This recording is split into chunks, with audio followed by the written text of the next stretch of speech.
Welcome to Daily Overdose.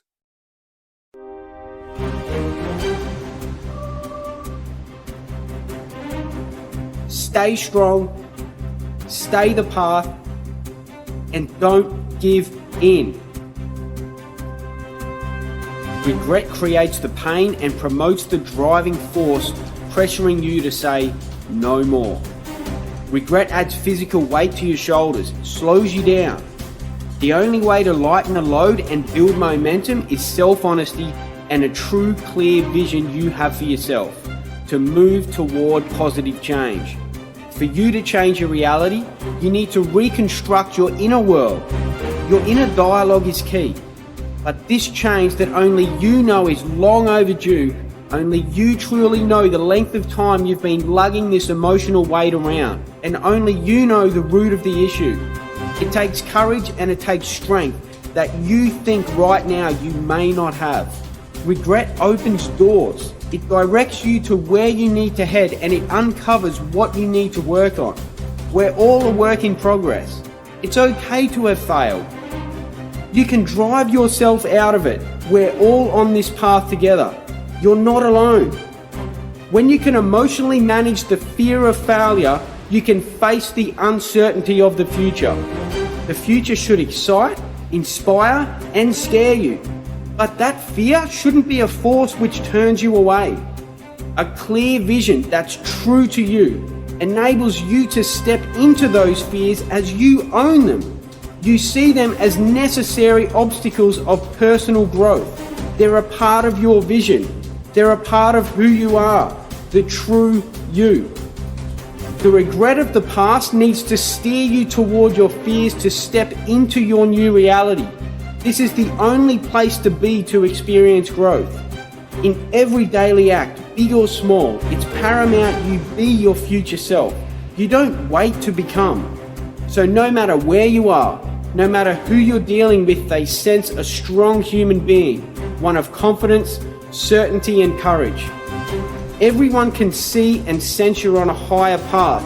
Your presence brings others forward with you. They sense your stronger presence, mirror your confident posture, and hear the higher language you speak. Have conviction in everything you do. The only way to create growth and a stronger version of yourself is the length of time you hold your vision in your mind with accurate clarity and firm belief of this end in mind vision. What's your biggest regret? Let it fuel you. Is it holding you back? Let it fuel you. The pain of regret is there to drive you forward, not to keep you where you are. The pain of regret isn't there to keep you as the same person as yesterday. It's to drive you forward to that stronger person you're becoming tomorrow. Pain is fuel, don't waste it. Regret fuels growth.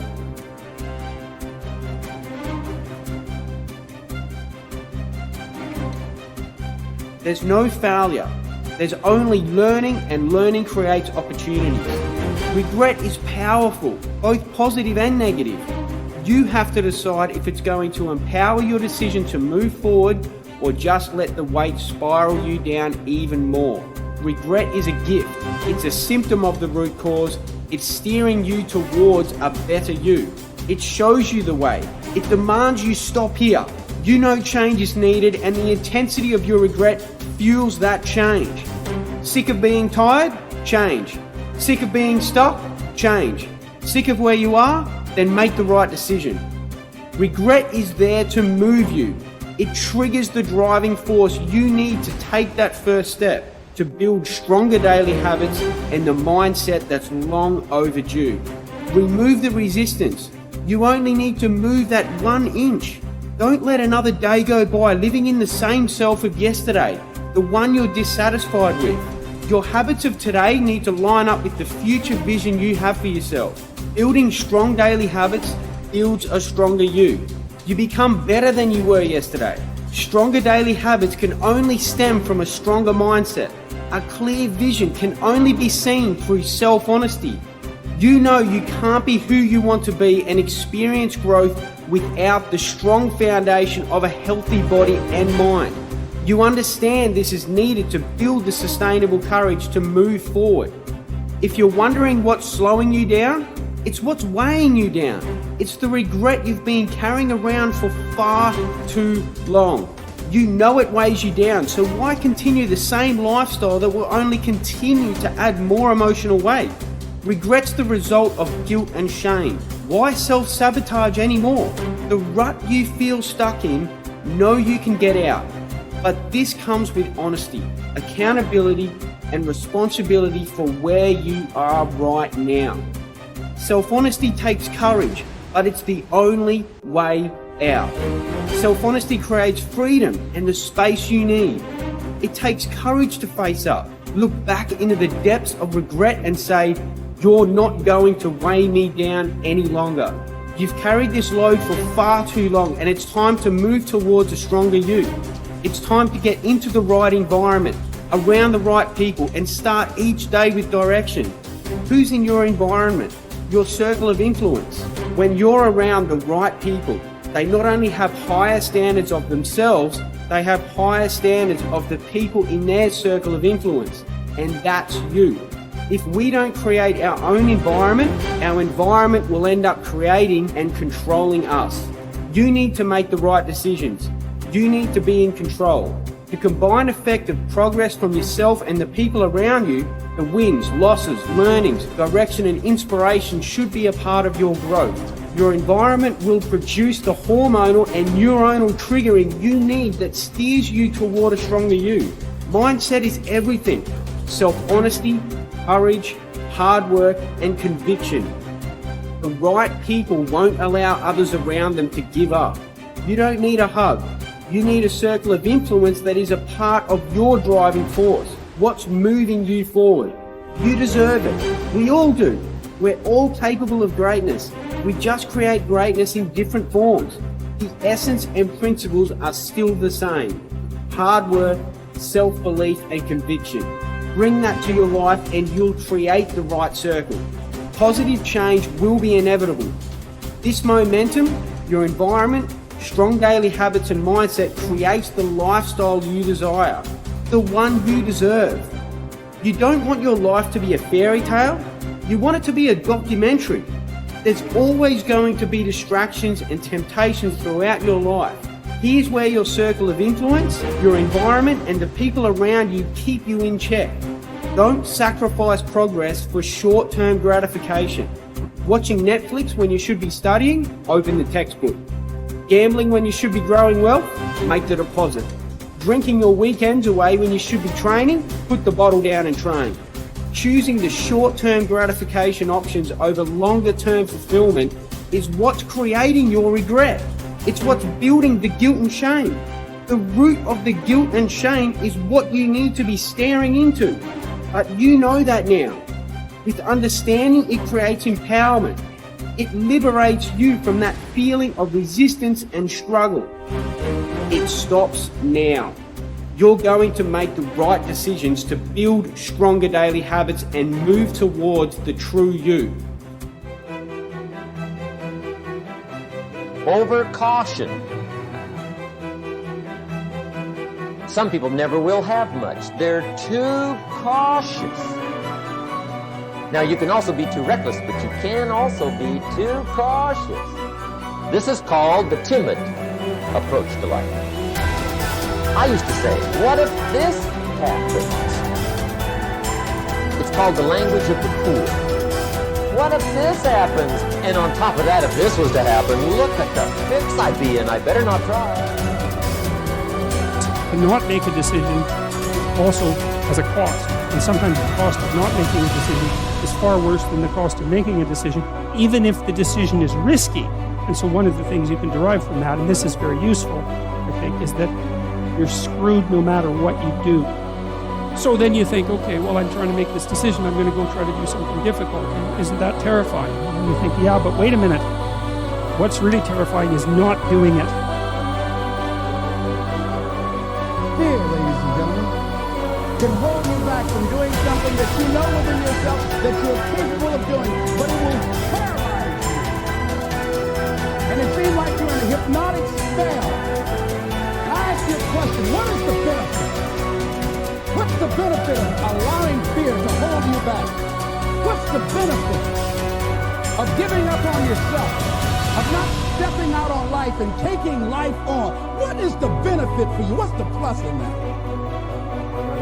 You're going to make some mistakes. You're going to hurt some folks' feelings. You're going to create some enemies whenever you decide that you want to begin to take life on. You've got to ask yourself, how long am I going to allow this to hold me back? I like what Ziglar says. He said, fear is false evidence appearing real. That is an illusion that we create in our mind. It is a state of mind that can be changed. The first thing you've got to realize is that most of the fear that you have isn't a reality. It's just built up in your head. So what you need to do to overcome your fear is to go and face it, go and look at it, go on the attack, move towards it. That's what you need to do if you're afraid of something. Don't hide from it. The more you hide from it, the scarier it gets. Don't allow that to happen. Instead, confront it, face it, and get out of it. If you take people, and I told you this, and you expose them voluntarily to things that they are avoiding and are afraid of, that they know they need to overcome in order to meet their goals, their self-defined goals. If you can teach people to stand up in the face of the things they're afraid of, they get stronger. And you don't know what the upper limits to that are, because you might ask yourself, like, if for 10 years, if you didn't avoid doing what you knew you needed to do, by your own definitions, right, within the value structure that you've created, to the degree that you've done that, what would you be like?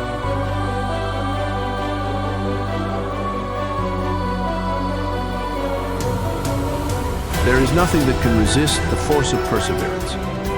The way ahead of all of us is not clear sailing, but all hard passages can be bridged if you just think they can and concentrate on how to do it. But if you think the obstacles are unsurmountable, you will not of course try, and even if you do, it will be in only a half-hearted way, a way that accomplishes nothing. Many men will not begin an undertaking unless they feel sure they will succeed in it. What a mistake.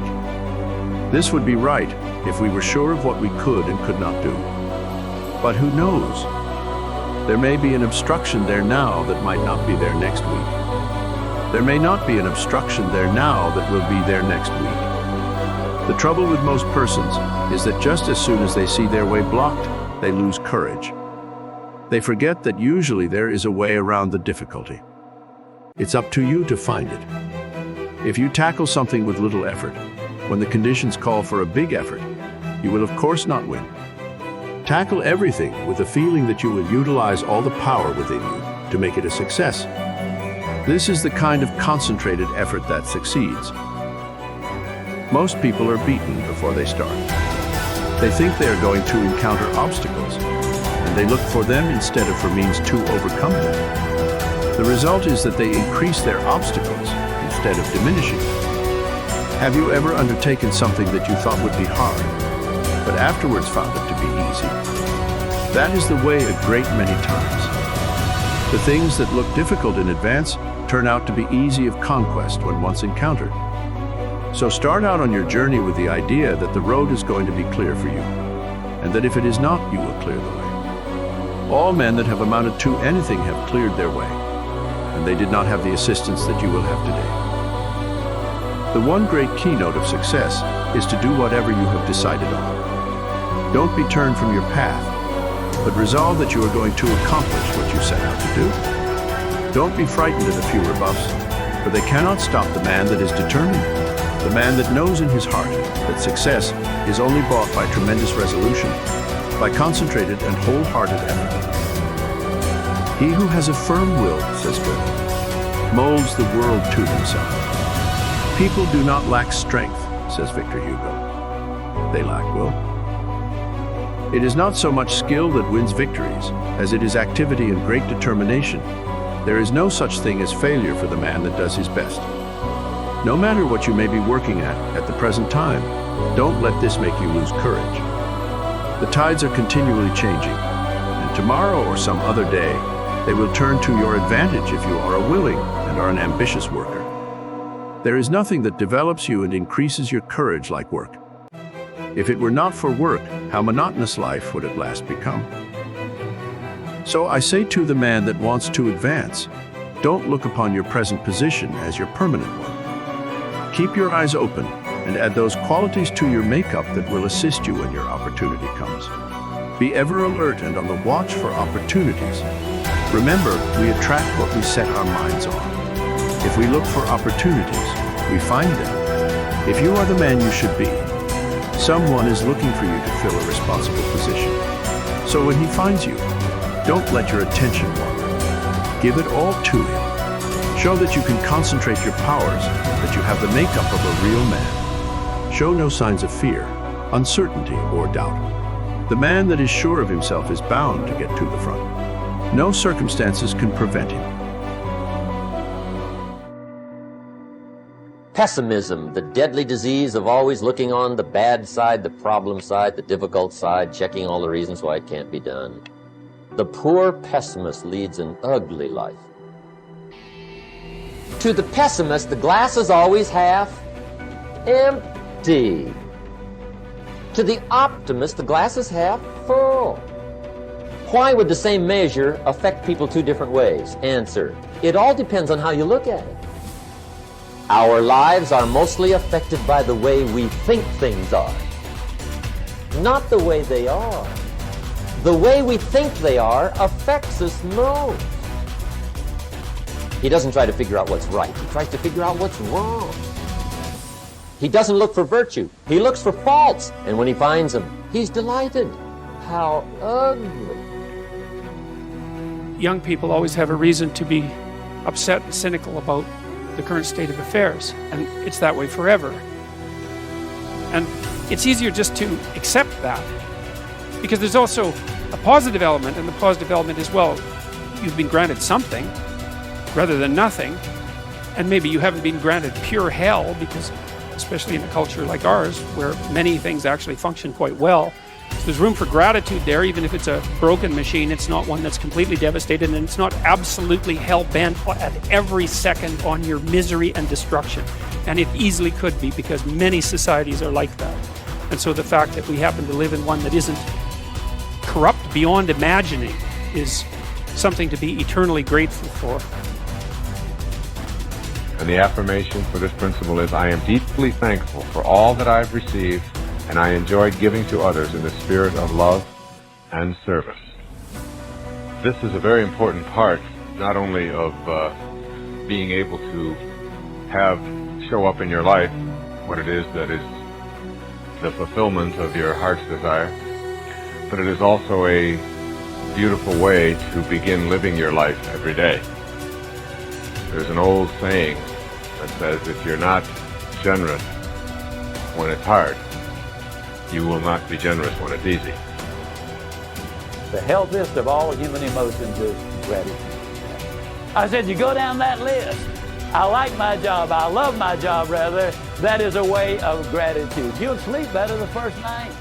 Tomorrow morning, when you get up, get back in front of the mirror just before you go to work.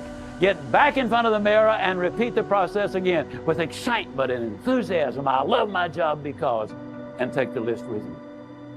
Because the reality is, you see, you will have started to change from a fault finder to a good finder. Every achievement in the world was first initiated as a creative idea. First the idea, then faith in it, then the means of implementing the idea. That is the way success proceeds. Here is the idea. What is your present trouble? Your trouble is that you lack everything, don't you? You lack money, you lack subscribers, you lack equipment, you lack courage. And why do you suppose you lack everything? Why, simply because you're only thinking about what you lack. You are constantly thinking lack thoughts, and you have thereby created a condition of lack. If you constantly think about what you don't have, you keep creating the conditions that keep you in this state. By emphasizing only what you lack, you frustrated the creative forces that can get this project really rolling. From the standpoint of doing a lot, you've been working very hard. But you failed to do the one all-important thing that will lend power to all your other efforts. You have not employed positive thinking. To correct the situation, to reverse the mental process, and begin to think, instead of lack, to think prosperity, achievement, and success. Don't hold on to the mental pictures of difficulties and failures. Lift your mind above them and visualize instead powers and achievements. When you elevate your thoughts into the realm of attainment, you look down on your problems rather than up at them, and thus you get a more encouraging viewpoint. Always come up over your problems mentally. Never approach a problem from below